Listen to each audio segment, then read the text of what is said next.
India head और मैं हूं आपके साथ स्नेहा प्रजापति। बुलेटिन की शुरुआत करते हैं बड़ी खबर के साथ। बिहार विधानसभा चुनाव में करारी हार के बाद लालू परिवार में टकराव बढ़ गया है। इसी बीच आरजेडी सुप्रीमो लालू प्रसाद यादव के बड़े बेटे तेज प्रताप यादव ने अपनी बहन रोहिणी आचार्य से जुड़े हालिया विवाद पर कड़ा बयान देते हुए सोशल मीडिया पर भावुक पोस्ट साझा किया है। तेज प्रताप ने अपने पार्टी के इंस्टाग्राम हैंडल पर लिखा था कि कल की घटना ने दिल को भीतर से झंझोड़ दिया है और मेरे साथ जो हुआ वे मैं सह गया, लेकिन मेरी बहन के साथ जो अपमान हुआ है वे किसी भी हालत में बर्दाश्त नहीं किया जाएगा। उन्होंने आगे बिना नाम लिए तेजस्वी यादव के सलाहकार माने जाने वाले संजय यादव और रमीज पर हमला बोलते हुए लिखा, सुन लो जय चंदो, परिवार पर वार करोगे तो बिहार की जनता तुम्हें कभी माफ नहीं करेगी। तेज प्रताप ने आगे लिखा कि जब से मेरी रोहिणी बहन के चप्पल उठाने की खबर सुनी है, दिल की आहट अब अग्नि बन चुकी है। इन जय चंदो ने तेजस्वी की भी बुद्धि पर पर्दा डाल दिया है। तेज प्रताप ने अपने पिता और आरजेडी अध्यक्ष लालू यादव से तत्काल हस्तक्षेप की मांग की है।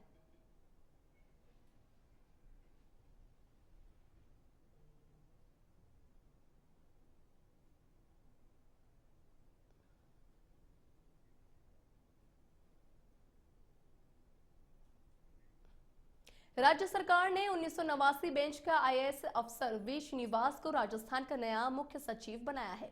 कार्मिक विभाग ने रविवार को नियुक्ति के आदेश जारी किए हैं। साथ ही सुधांशु पंत के रिलीव होने के साथ ही श्रीनिवास सोमवार को चार्ज लेंगे। श्रीनिवास पिछले 7 साल से केंद्रीय डेपुटेशन पर थे। उन्हें 14 नवंबर की शाम को ही केंद्रीय डेपुटेशन से राजस्थान के लिए रिलीव किया गया था। वहीं श्रीनिवास को मुख्य सचिव के साथ राजस्थान राज्य माइंस एंड मिनरल्स लिमिटेड के अध्यक्ष और मुख्य आवासीय आयुक्त दिल्ली का अतिरिक्त चार्ज दिया गया है।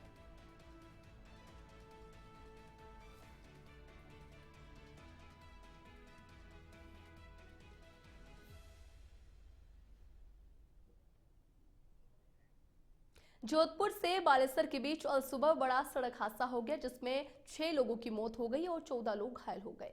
बालेसर थानाधिकारी मूल सिंह भाटी ने बताया कि नेशनल हाईवे पर खारी बेरी गांव के पास सुबह करीब 5 बजे अनाज की बोरियों से भरे हुए ट्रेलर की भिड़ंत गुजरात से जोधपुर होते हुए रामदेवरा जा रहे श्रद्धालु से भरे टेम्पो से हो गई। हादसे में 3 लोगों की मौके पर ही मौत हो गई। तीनों महिलाएं हैं, जिनके शव बालेसर अस्पताल में रखे गए हैं। वहीं बाकी अन्य घायलों को बालेसर अस्पताल में प्राथमिक उपचार के बाद मथुरा दास माथुर अस्पताल भेजा गया है, जिनमें से भी 3 ने दम तोड़ दिया है। टेम्पो में सवार श्रद्धालु गुजरात के जिला बनासकांठा व धनसुरा के रहने वाले हैं, जो रामदेवरा जा रहे थे। वहीं टेम्पो में 20 लोग सवार थे। मौके पर ही मरने वाली 3 महिलाओं के शव बालेसर अस्पताल में रखे गए हैं। उनकी पहचान अभी होनी है।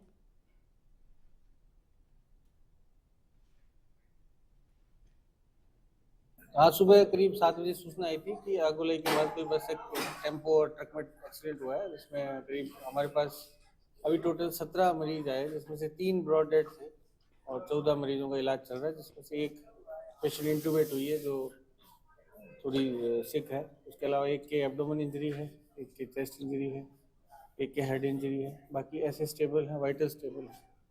खबर भोपाल से है, जहां पिपलानी थाना पुलिस ने शहर में नकली नोट बनाने का काम कर रहे एक युवक को गिरफ्तार किया है। आरोपी के घर से 2.25 लाख रुपए कीमत के जाली नोट और नोट प्रिंट करने का पूरा सामान जब्त किया गया है। युवक पहले प्रिंट प्रेस में काम कर चुका है और वहीं का अनुभव इस्तेमाल कर घर में ही नोट छाप रहा था। एडिशनल डीसीपी गौतम सोलंकी ने बताया कि शुक्रवार शाम करीब 4 बजे पुलिस को सूचना मिली थी कि शांतिनगर झुग्गी बस्ती के पास एक युवक नकली नोट चलाने की कोशिश में है। पुलिस ने तत्काल कार्रवाई करते हुए घेराबंदी की और आरोपी को पकड़ लिया है। वहीं बता दें कि तलाशी में उसके पास से 500 रुपए के 23 नकली नोट मिले हैं। आरोपी की निशानदेही पर पुलिस ने उसके घर की तलाशी ली, जहां से 500 रुपए के 228 नकली नोट बरामद हुए हैं। इस तरह कुल 2,25,500 रुपए के जाली नोट और कंप्यूटर प्रिंटर स्कैनर समेत नोट बनाने के उपयोग होने वाले उपकरण मिले हैं। वहीं पुलिस ये पता लगा रही है कि आरोपी कब से ये काम कर रहा था और उसने बाजार में कितने नोट चलाए हैं।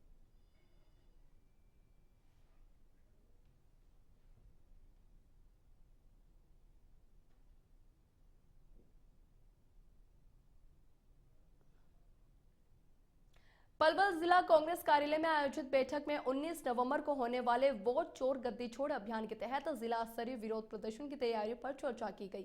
बैठक में पूर्व प्रदेश अध्यक्ष उदय भान, पूर्व मंत्री करण दलाल, विधायक इसराइल चौधरी, जिला अध्यक्ष नेत्रपाल अधाना सहित कई पदाधिकारी मौजूद रहे। कांग्रेस नेताओं ने आरोप लगाया कि भाजपा लगातार वोट चोरी कर रही है और बिहार चुनावों के नतीजों ने इस पर मुहर लगा दी है। उदयभान ने कहा कि मध्य प्रदेश, छत्तीसगढ़, हरियाणा से लेकर दिल्ली में और बिहार तक बीजेपी चुनाव आयोग की मेहरबानी से सरकारें बना रही है। वहीं करण दलाल ने भाजपा को लुटेरा करार देते हुए कहा कि कांग्रेस उनकी असलियत जनता के सामने लाएगी। पार्टी कोऑर्डिनेटर मेहताब अहमद ने बताया कि वोट चोरी की पूरी समीक्षा की जा रही है और पलवल में बड़े स्तर पर प्रदर्शन कर राष्ट्रपति के नाम ज्ञापन सौंपा जाएगा। जिला अध्यक्ष नेत्रपाल अधाना ने कहा कि कार्यकर्ताओं को जिम्मेदारी सौंप दी गई है और ये प्रदर्शन भाजपा के षड्यंत्र को जनता के सामने उजागर करेगा।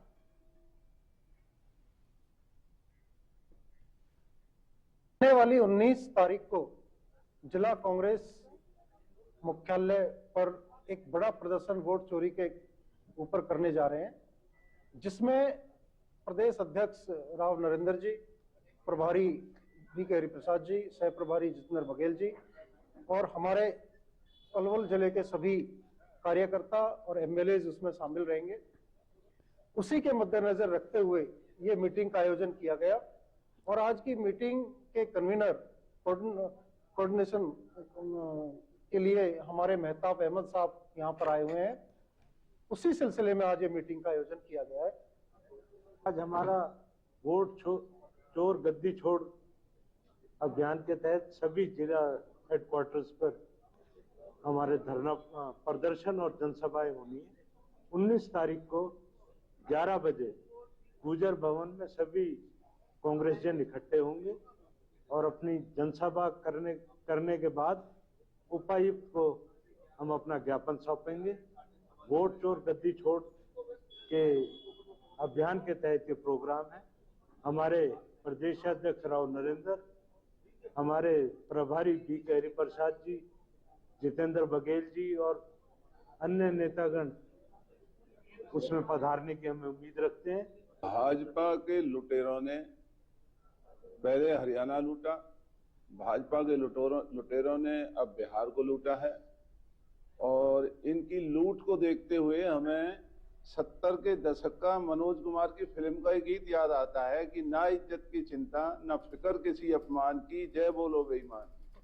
तो आज बेईमानों की जय जयकार इस देश में देखने को मिल रही है और अगर ये समझते हैं कि कांग्रेस के हौसलों में कोई फर्क आएगा तो हमारी पार्टी ने जो प्रदेश व्यापी जो आंदोलन का जो ऐलान किया है, आने वाली 19 तारीख को पलवल में हमारे सभी साथी जन आंदोलन से ये जो ईवीएम की लूट और संविधान की मर्यादाओं को जो भाजपा को चलने का काम कर रही है, इस देश के संविधान को बचाने के लिए, देश के लाखों करोड़ों अरबों लोगों के भरोसे को जिंदा रखने के लिए कांग्रेस हमेशा संघर्ष करती आई है। 19 के पंचायत मंत्री कृष्णलाल पवार पलवल पहुंचे, जहां उन्होंने खेल राज्य मंत्री गौरव गौतम के दादा जयपाल गौतम के निधन पर शोक जताते हुए परिवार को सांत्वना दी। इस दौरान उन्होंने बिहार चुनाव के नतीजों पर कांग्रेस और राहुल गांधी द्वारा लगाए गए वोट चोरी के आरोपों पर निशाना साधते हुए कहा कि अगर राहुल गांधी इसी तरह चलते रहे तो एक दिन देश से कांग्रेस खत्म हो जाएगा। पवार ने कहा कि 2019 लोकसभा चुनाव में कांग्रेस की 52 सीट थी, जो बाद में बढ़कर 99 हुई। अगर बीजेपी वोट चोरी करती तो उनकी सीटें पर बढ़नी नहीं चाहिए थी। उन्होंने कहा कि बिहार की जनता ने प्रधानमंत्री नरेंद्र मोदी और मुख्यमंत्री नीतीश कुमार पर भरोसा जताया है, इसलिए प्रचंड बहुमत मिला है। पवार ने यह भी कहा है कि अब पार्टी असम की ओर रुख करेगी।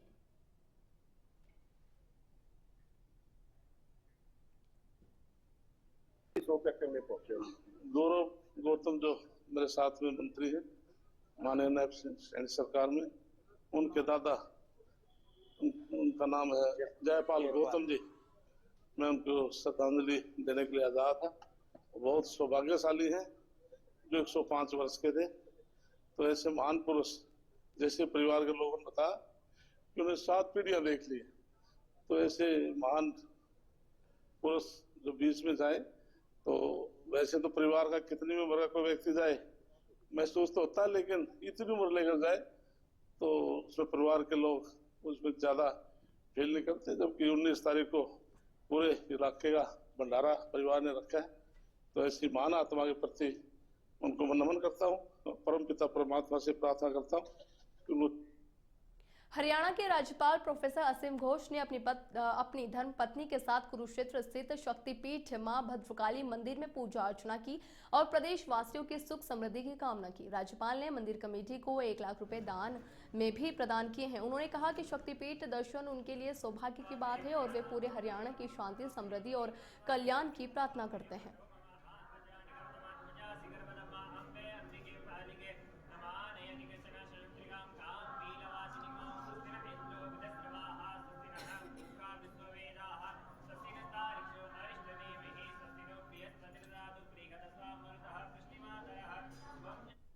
आगे बढ़ते हैं खबरों में। बिहार विधानसभा चुनाव में एनडीए की प्रचंड जीत पर पलवल में केंद्रीय मंत्री कृष्णपाल गुर्जर का जोरदार स्वागत किया गया।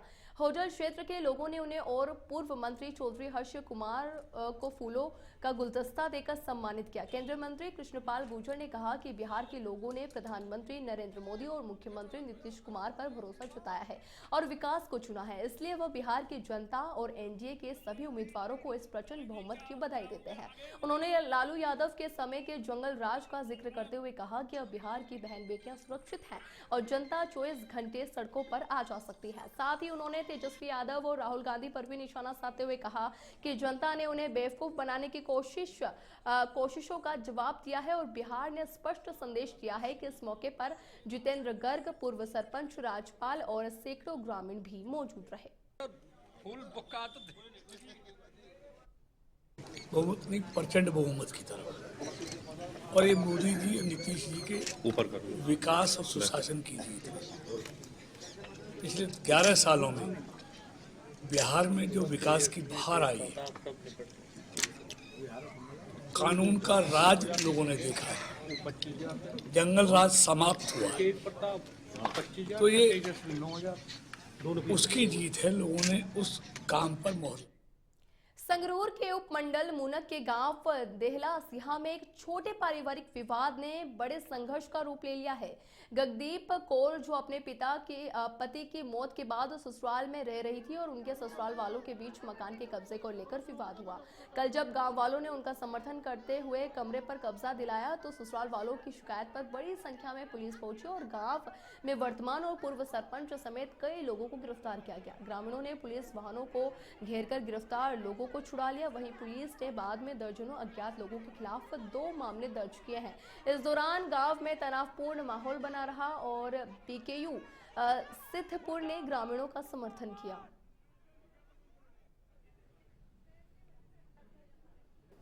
मेरी छोटी जी बच्ची है जी, एक गुड़िया मेरी ਵੱਡੀ मैं ब्याह रखी है भी ਉਹਨੂੰ मैं लेके जी कदे किसी गवांडी दे रोटी खानी आ, कदे किसी दे बाथरूम जी, कदे नहाउण वास्ते भी मैं एक बाथरूम ही बनवा रही सी जी। इन्होंने मेरे ते पर्चा दर्ज करवाया थाने चले जाके। उस तो बाद जी इन्होंने इत्थे जिंदे लाए ते मैनू बहुत तंग परेशान करिया जी। इन्होंने कोई जमीन मिली हुई है ਤੁਹਾਨੂੰ? नहीं जी, मैनू कुछ नहीं मिलिया जी। मैं कोर्ट केस ला रखिया जी, मैनू स्टे दिती हुई है बलाडे वाले कोर्ट ने जी बाण ते। ਮੰਗ ਕੀ ਕਰਦੇ ਹੋ? ਮੰਗ ਜੀ ਮੈਂ ਹੀ ਕਰਦੀ ਹਾਂ ਵੀ ਇੱਕ ਮੇਰੇ ਸਿਰ ਦੀ ਛੱਤ ਨਾ ਖੋਈ ਜਾਵੇ ਜੀ, ਇੱਕ ਮੇਰੀਆਂ ਦੋਨੋਂ ਬੱਚੀਆਂ ਨੂੰ ਉਹਨਾਂ ਦਾ ਹੱਕ ਮਿਲ ਜੇ ਜੀ। ਜਿਹੜੀ ਅੱਜ ਪ੍ਰਸ਼ਾਸਨਿਕ ਅਧਿਕਾਰੀਆਂ ਨਾਲ ਵੀ ਸਾਡੀ ਗੱਲਬਾਤ ਹੋਈ ਹੈ, ਜਿਹਦੇ ਵਿੱਚ ਇੱਕ ਫੈਸਲਾ ਹੋਇਆ ਹੈ। ਪ੍ਰਸ਼ਾਸਨ ਨੇ ਸਾਨੂੰ ਆਸ਼ਵਾਸਨ ਦਿੱਤਾ ਹੈ ਕਿ ਸੋਮਵਾਰ ਤੱਕ ਜਿਹੜਾ ਵੀ ਕੋਈ ਗ੍ਰਿਫਤਾਰ ਕੀਤਾ ਸਾਡਾ ਨੌਜਵਾਨ ਉਹਨੂੰ ਛੱਡ ਦਿੱਤਾ ਜਾਊਗਾ। ਜਿਹੜੇ ਸਾਡੇ ਕੇਸ ਪਾਏ ਨੌਜਵਾਨਾਂ ਦੇ ਉੱਤੇ ਉਹਨਾਂ ਨੂੰ ਡਿਸਚਾਰਜ ਲੈ ਜਾਊਗਾ। ਜੇਕਰ ਨਹੀਂ ਇਹੋ ਜਿਹਾ ਕੁਛ ਅਮਲ ਦੇ ਵਿੱਚ ਲਿਆਂਦੀ ਇਹ ਪ੍ਰਸ਼ਾਸਨਿਕ ਅਧਿਕਾਰੀ ਤਾਂ ਮਜਬੂਰੀ ਬਸ BKU एकता सिद्धूपुर ਤਾਂ ਮਜਬੂਰੀ ਬਸ ਸਾਨੂੰ ਸੰਘਰਸ਼ ਜਿਹੜਾ ਕਰਨਾ ਪੈਣਾ ਹੈ। खबर भरतपुर से है, जहां बयाना उपखंड के बंदत बारेठा से रबी फसल की सिंचाई के लिए नहर संख्या 1 और 3 में 720 MPCFT पानी छोड़ा गया है, जिसमें 4243 हेक्टेयर भूमि सिंचित होगी।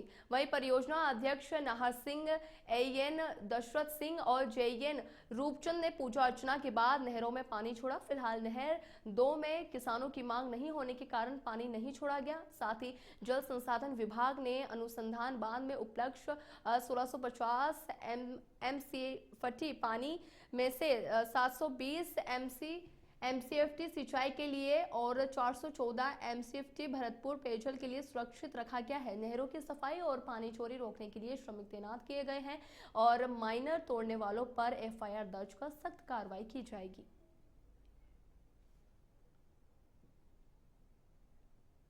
भारतीय विशिष्ट पहचान प्राधिकरण यानी UIDAI ने आधार कार्ड से जुड़ी सेवाओं का शुल्क बढ़ा दिया है, जिसके तहत अब नाम, पता, जन्मतिथि, फोटो, मोबाइल नंबर या ईमेल जैसी जानकारी अपडेट कराने के लिए 50 से 75 रुपए तक देने होंगे। यह नया शुल्क 30 सितंबर 2028 तक लागू रहेगा। हालांकि ऑनलाइन पोर्टल myAadhar.government.in के माध्यम से जानकारी अपडेट करना जून 2026 तक निःशुल्क रहेगा, जिससे घर बैठे बदलाव कर सकने वालों पर राहत मिलेगी। वहीं UIDAI का कहना है कि शुल्क बढ़ाने से सेवा केंद्रों की सुविधाओं में सुधार होगा और प्रक्रियाएं अधिक सरल और सुरक्षित होगी। वहीं नए नियम लागू होने के बाद सभी प्रकार के आधार संशोधन के लिए निर्धारित शुल्क देना अनिवार्य होगा।